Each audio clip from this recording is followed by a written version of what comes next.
2021 সালে ভুল প্রচারের কারণে আপনারা কিছু লোক একমুখ আশা আকাঙ্ক্ষা নিয়ে ধর্মের উস্কানিতে পা দিয়ে ফাঁদে পড়ে যাকে নির্বাচিত করেছিলেন 3 বছর ধরে সে বিজেপির বি টিম হয়ে কাজ করছে, আপনারা দেখেছেন। আমি বিধায়কের নাম মুখে আনব না, কিন্তু আমি আপনাদের বলবো ভাঙড়বাসীকে যে আপনারা দেখেছেন যে এখানকার বিধায়ক যাকে আপনারা প্রায় 23-24 হাজার ভোটে আজ থেকে 3 বছর আগে জিতিয়েছিলেন, আপনাদের প্রতিনিধি করে বিধানসভায় পাঠিয়েছিলেন, তিনি সিএ এনআরসির বিরুদ্ধে মমতা বন্দ্যোপাধ্যায় যখন আন্দোলন সংগঠিত করেছে তখন বিজেপির শুভেন্দু অধিকারীর প্রশংসা করেছে। এই ভাঙড়ের বিধায়ক যখন শুভেন্দু অধিকারী বলেছে যে উত্তরপ্রদেশে যোগী আদিত্যনাথের মতো বাংলার সংখ্যালঘু ভাইদের বাড়ি আমরা বুলডোজার দিয়ে ভাঙব, তখন তিনি বলেছেন বিরোধী দলের নেতা ভালো কাজ করছে, আমি তাকে সমর্থন করি। আমি ভাঙড়ের মায়েদের বলবো, যারা মানুষের আশা আশীর্বাদ সমর্থন দোয়া আকাঙ্ক্ষাকে দিল্লির বুকে বিক্রি করে দিয়েছে, সেই বিরোধীদের আমাদের আগামী 1 জুন সায়নী ঘোষকে জিতিয়ে ভাঙড় থেকে 1.5 লক্ষের ব্যবধানে তৃণমূল কংগ্রেস প্রার্থীকে জিতিয়ে জবাব দিতে হবে। দক্ষিণ 24 পরগনা জেলা আমাদের শক্ত ঘাঁটি, তৃণমূলের দুর্জয় ঘাঁটি। এখানে 4টে লোকসভা আসন রয়েছে, ডায়মন্ড হারবার, মথুরাপুর, জয়নগর, যাদবপুর। এখানে লড়াইটা সিপিএম তৃণমূল আর কংগ্রেস বিজেপির নয়, যাদবপুরের সাথে লড়াই হচ্ছে ডায়মন্ড হারবারের, আর মথুরাপুরের সাথে লড়াই হচ্ছে জয়নগরের। কে কত জয়ের ব্যবধান বাড়াবে আর কত ভোটে জিতবে। আমি আপনাদের বলতে চাই মায়েরা ভাইয়েরা সহকর্মী সমবয়সী যারা এসছেন, আজকে 23 তারিখ, আজ থেকে আগামী 7 দিন আমি এই জেলায় থাকবো। যেখানে যেতে বলবেন যাব, যেখানে ঢুকতে বলবেন ঢুকবো। এই বাংলা বিরোধীদের উৎখাত আমরা বাকি লোকসভা কেন্দ্রগুলো থেকে করে দিয়েছি। 3 মাস ধরে রাস্তায় ছিলাম। গতকাল অবধিও আমরা জঙ্গলমহলের কর্মসূচিতে একদিকে পূর্ব মেদিনীপুরের তমলুক নন্দীগ্রামে সভা করেছি, অন্যদিকে পশ্চিম মেদিনীপুর ওদিকে ঝাড়গ্রাম লোকসভার শালবনীতে সভা করেছি। গত 3 মাস ধরে আমরা রাস্তায়, আমরা মানুষের চোখের মুখের ভাষা বুঝি। যে উৎসাহ উদ্দীপনা আমি মানুষের চোখে মুখে লক্ষ্য করেছি, আপনারা আমার কথা রেকর্ড করে রাখুন। 1 তারিখ যখন আপনি ভোট দিতে যাবেন, মাথায় রাখবেন এই স্বৈরাচারী আর অত্যাচারী নরেন্দ্র মোদীর সরকার শুধু 3 দিনের মেয়াদে থাকবে। 4 তারিখ ভারতবর্ষে এই সরকারের বিদায় আসন্ন, কেউ আটকাতে পারবে না। মানুষ সিদ্ধান্ত নিয়েছে, মনস্থির করে ফেলেছে যে আগামী দিন এই জনবিরোধী বিজেপির কেন্দ্রের সরকারকে ঝেঁটিয়ে বিদায় করে বাংলার মানুষের সমর্থন নিয়ে মমতা বন্দ্যোপাধ্যায় আগামী দিন দিল্লির বুকে যে সরকার তৈরি হবে তাতে যাতে বাংলার মানুষ নির্ণায়ক শক্তির ভূমিকায় থাকে, সেটা আমরা সুনিশ্চিত করব।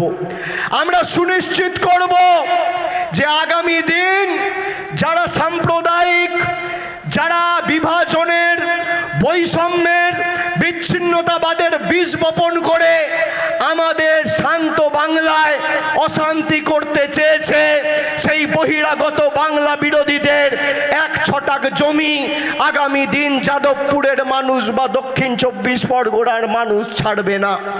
আমি এরপর সভা করতে সংগ্রামপুরে যাব, মগরাহাট পশ্চিম, তারপর বিষ্ণুপুর 2 নম্বর ব্লক, সাতগাছিয়ায় যাব।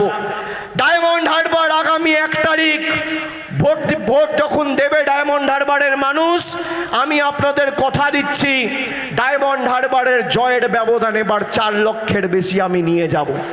আপনারা আমায় কথা দিন, যাদবপুরের ভাঙড়ের জয়ের ব্যবধান 1.5 লক্ষের বেশি হবে তো?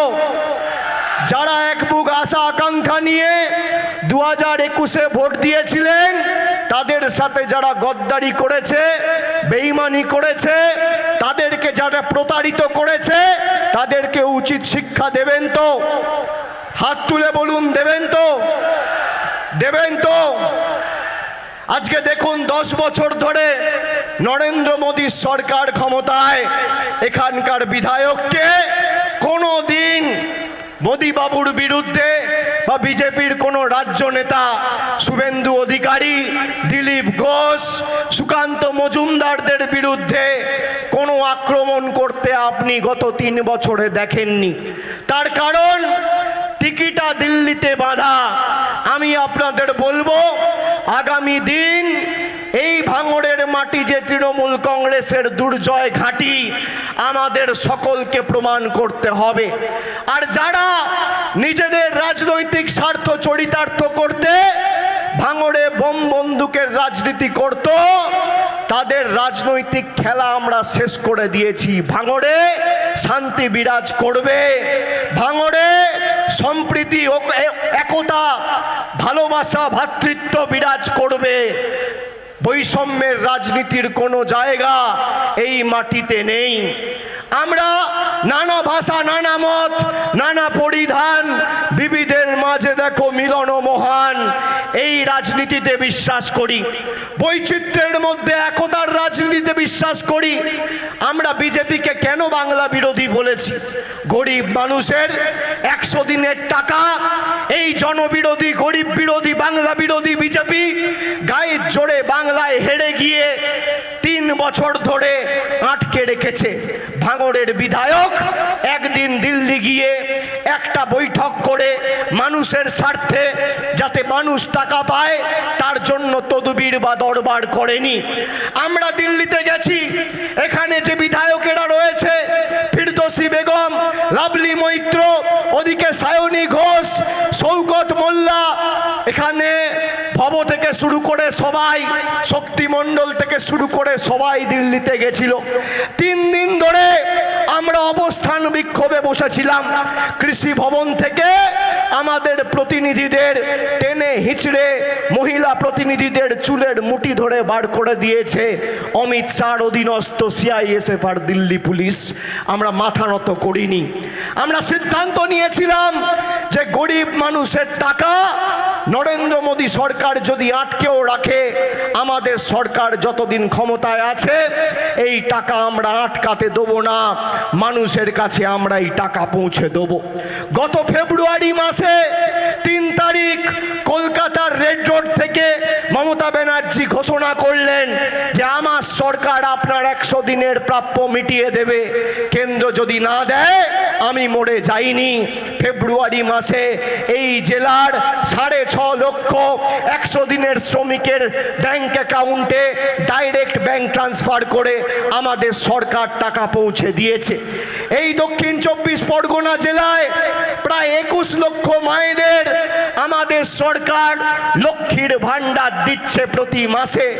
এই দক্ষিণ 24 পরগনা জেলায় প্রায় 83 লক্ষ মায়েদের, ভাইদের, ব্যক্তিদের আমাদের সরকার প্রতি মাসে বিনামূল্যে রেশন দিচ্ছে।